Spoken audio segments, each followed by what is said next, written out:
Meu nome é Abraão Turkenix, eu sou médico, sou psiquiatra, psicanalista, terapeuta de casais e famílias e vejo com muita alegria e com muito bons olhos toda esta preocupação e esta mobilização em torno do cuidado com relação à primeira infância, especificamente essas atividades das visitadoras e do pessoal do PIM, da Secretaria da Saúde. Acho que é um trabalho muito lindo, vem acrescentar ao que vem se estudando a respeito da importância e do significado destes primeiros anos de vida sobre a vida, sobre o psiquismo dessas crianças e, enfim, desses depois adolescentes, adultos, que, enfim, que se tornarão todas essas crianças. A minha experiência maior tem sido em olhar para as famílias, em estudar as famílias, sobretudo com a preocupação de entender o que ocorre nas novas configurações familiares que vêm ocorrendo.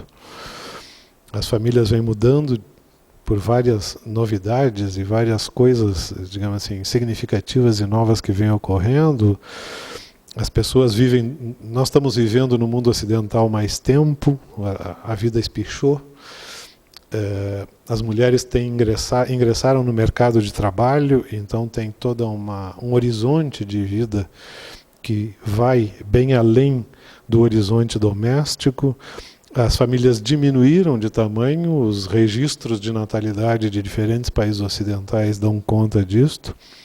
E, sobretudo, desde os anos 70, os casais vêm crescentemente, em número crescente, se separando mais e mais. A vida conjugal se torna mais breve e, muitas vezes, para muitas pessoas, sucessiva. Então, eu tenho olhado neste encontro para discutir um pouco e para pensar sobre esta realidade e o que ocorre a partir daí da separação dos casais, do esgotamento de um vínculo conjugal, dos lutos que uma separação termina produzindo nos adultos e também nos filhos. Se nos primeiros tempos, no início dos anos 70, a existência de filhos podia ser um inibidor da separação dos casais, nos anos mais recentes o que se tem observado é que quando o casal decide se separar, a presença dos filhos não necessariamente tem este caráter inibidor.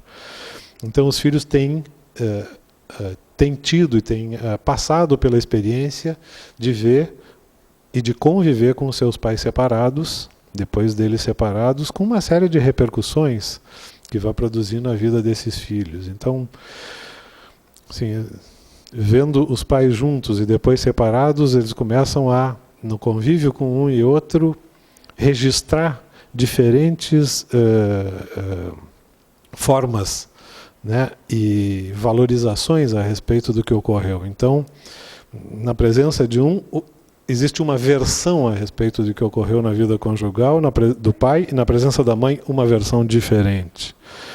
Isso também vem dando margem a que os filhos tendam a desidealizar as figuras paterna e materna de uma maneira mais anterior, digamos assim, antes mesmo do que costumava ocorrer, nas décadas imediatamente anteriores.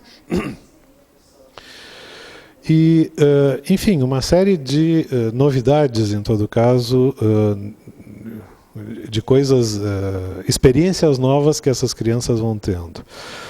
O que se tem também observado é de que as separações dos casais têm ocorrido num contexto menos dramático do que nos primeiros tempos. Há um cuidado para desdramatizar a separação dos casais e diminuir os obstáculos a esta separação, que religiosos, legais, jurídicos, etc., que até então existiam em maior quantidade. E esta é uma experiência que vem ocorrendo, assim, as famílias nucleares atualmente, que eram hegemônicas até os anos 70, têm sido em número cada vez menor relativamente. Cerca de 1/3 das famílias tem o perfil de família nuclear. E, bom, a minha colaboração tem sido nesta direção de poder pensar os movimentos que vêm ocorrendo isto vem criando novos vínculos no âmbito do parentesco. Muitas dessas relações não tão normatizadas do ponto de vista social, muitas delas sequer têm nome, né? Eu gosto muito de um neologismo inventado por uma menina, né, a pedido de uma professora, num contexto de escola, que pediu uma redação em homenagem à mãe, e que ela chamou de manhotra, porque com este relato, vamos dizer assim, com este texto, ela queria, neste caso, se dirigir à nova namorada do pai, com quem ela tinha uma relação materna, sem desconhecer que também existia a sua mãe, a quem uma não impedia e não anulava a existência da outra. Então, muitos desses lugares, digamos assim, no vínculo do parentesco, não tem nomes, então as pessoas ficam ou espichando os nomes que existem para abarcar situações que já não são bem as mesmas, ou tendo que substituir o nome que não existe por uma explicação. E não se trata simplesmente da ausência de uma palavra que nomeie. Na verdade, o que se trata, o nome da notícia, de uma espécie de consenso social e um lugar na ordem normativa em relação aos vínculos de parentesco. E muitos desses lugares, neste momento, estão vazios. É uma